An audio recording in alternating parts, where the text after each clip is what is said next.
other than Tyler Joseph. Tyler, my name is Brady Marks. I'm with 1073 Alternative Cleveland, local and independently owned radio station here in Northeast Ohio. And yeah, I'm honored to be speaking with you. And I do want to just start off with the elephant in the room. What will be public knowledge by the time this video reaches the airwaves is the show that is just announced in Columbus, your homecoming show, October 17th at the Shoe. Yeah, it's gonna be crazy. It's kind of like it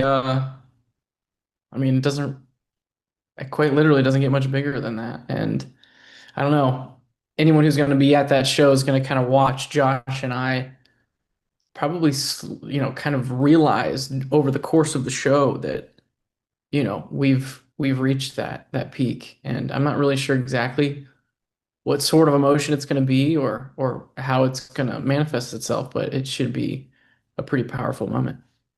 Yeah. Can I ask how it came together, how you guys ended up being at the Shoe? I know I also heard that this is the first time the college is even having a band play there during football season.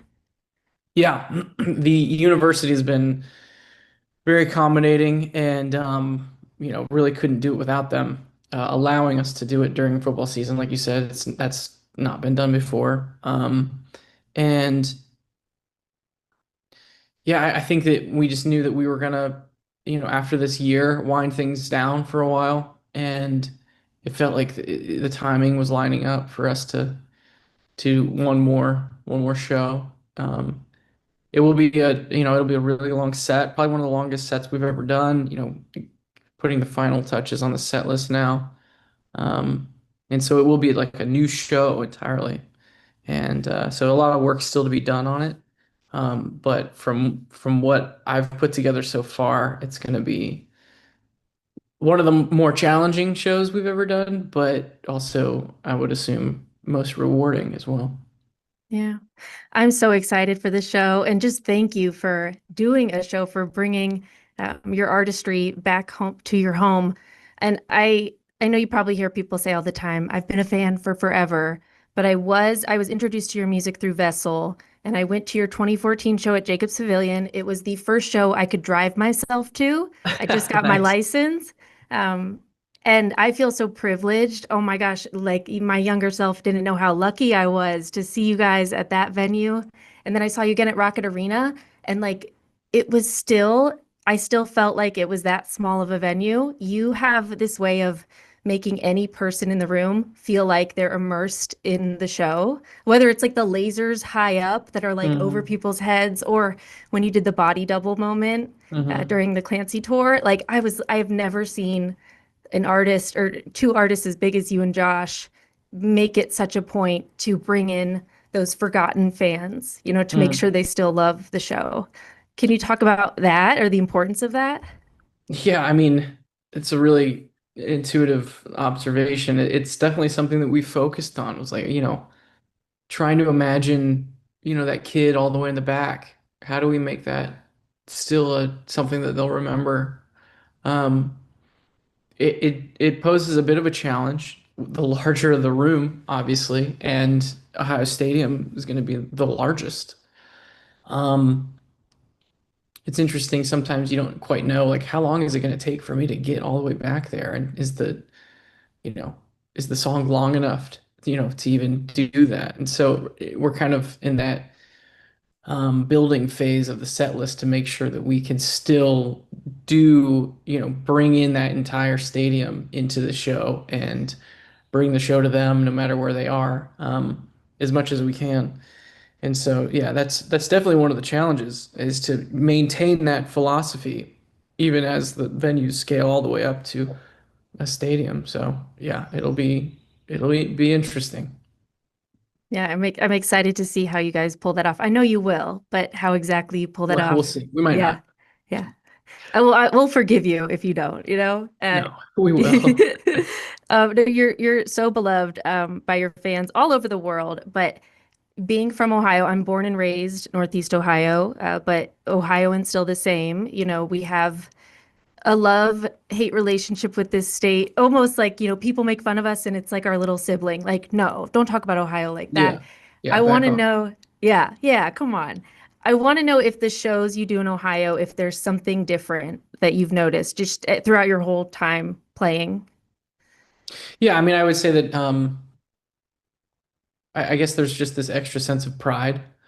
Um, and yes, from the audience being proud of us because we're from Ohio and we still live here and we love where we're from, but also we have a sense of pride because um, it does seem like more recently our shows in Ohio has have brought in a lot of people traveling in to see kind of the Ohio show because we've always tried to make it special and add more to that show than any other show. And so I like the idea that people travel in and get to experience Ohio and kind of see it firsthand rather than Yeah. the way that maybe they hear it talked about or its preconceived notion of what it's like. And yeah, it's fun to watch people be like, man, I really like Ohio when I go. And so using our show as a way to kind of bring people in to come to the show and experience Ohio is it's like a uh, different side of the coin when it comes to the pride that's felt when playing a show there. And I only mention that because it's a stadium and we're gonna need to sell a lot of tickets. And I hope people come in from potentially more than just Ohio to come to the show. But I don't know. Every time Josh and I will always be, kind of worried and um, just a little anxious about whether or not we can sell tickets.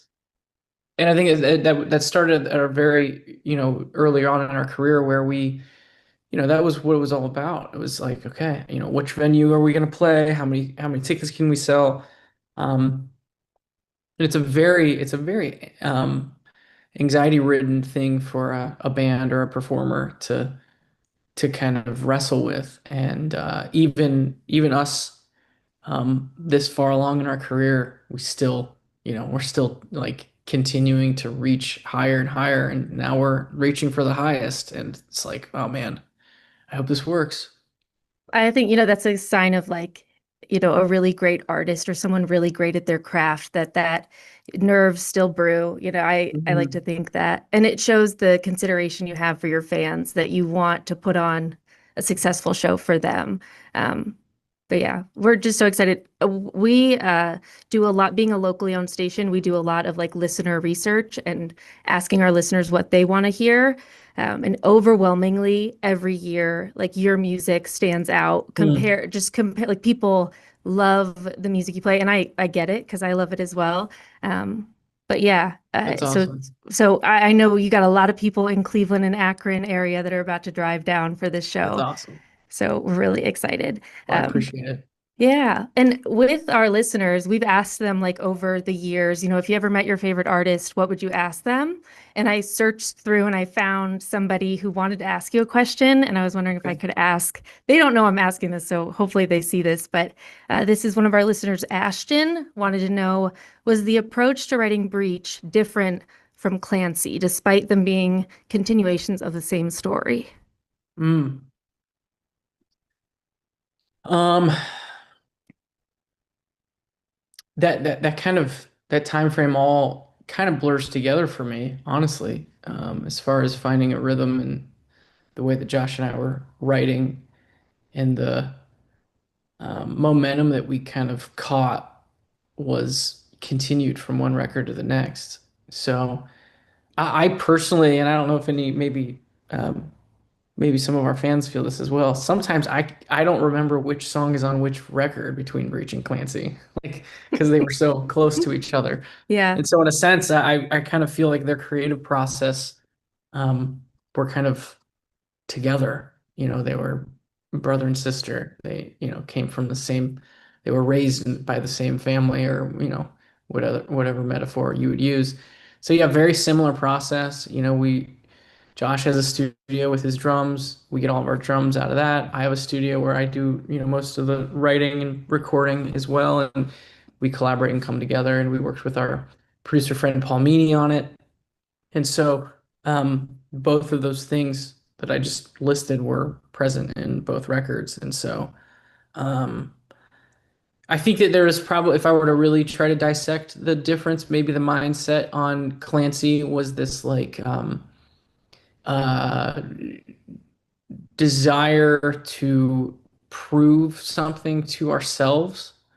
And then Clancy was written with more of a reassurance that our fans, we didn't have to, prove something as much, but also um, just kind of maintain the things that make us who we are.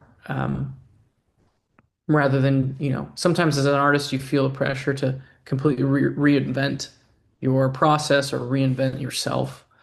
Um, and I've found that that's not always, yes, that sometimes that's necessary, but I've found that that's not always the healthiest progression for an artist or even a fan to experience as well.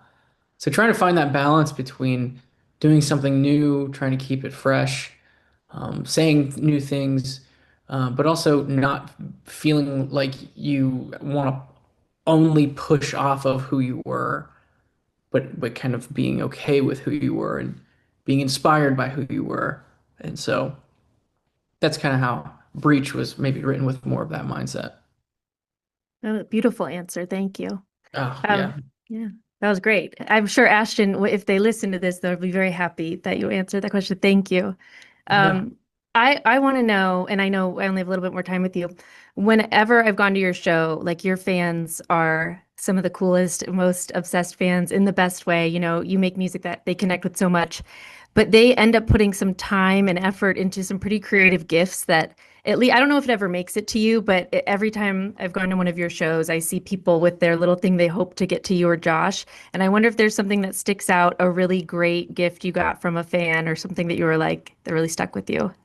Yeah, well, I mean, I have a big box at home that has a lot of that stuff in it that I've kept, and um, the stuff that lasts and sticks around is usually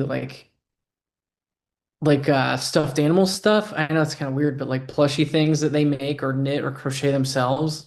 And as a dad, I just look at this thing. I'm like, oh, that's so cool. And I usually, will give them over to my kids and they'll play with them and have them around. So, even on the most normal Ohio day, I'll look over and see like my daughter playing with some gift that I was given at some point. And Oh, I always thought that was cool. Sometimes they have to like go to the show with the thing. And then if they're in the pit, it's like kind of sweaty and gross. And so I'm like, I think I'm gonna wash that first before I let my kids like sleep next to it. But other than that quick washing process, yeah, we like to keep things around. It's a weird thing to think about though, how normal that is for my kids. Someone gave this yeah. to dad, and it's not his birthday, it's not, Christmas, it's just they just gave it to him. And so we work through that for them to try to understand it. But all in all, it's a net positive. Yeah, How awesome definitely. and creative our fans are.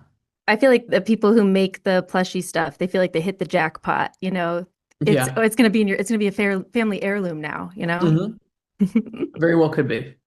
Well, that's awesome. I'm so excited for your homecoming show at the Shoe on October 17th. I want to end with seeing if there's anything, any sneak peeks, any tips, something that you can give us, or maybe just how excited you are for it, for this upcoming Yeah, I homecoming mean, it's show. gonna.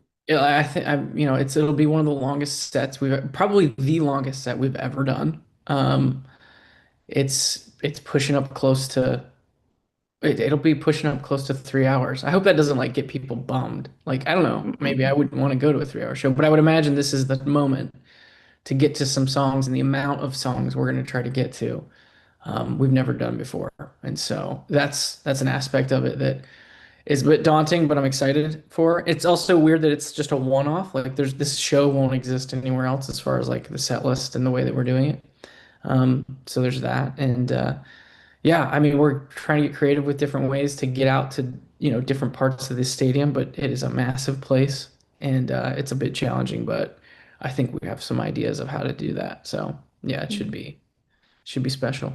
A unique one of one 21 Pilots homecoming show, I think is enough to hype up so Yeah. many people. So we're so excited to have you. Thank you again for taking the time to talk with us, Thank you Tyler. so much. Yeah, it was Yeah. good to meet you. Yeah, absolutely.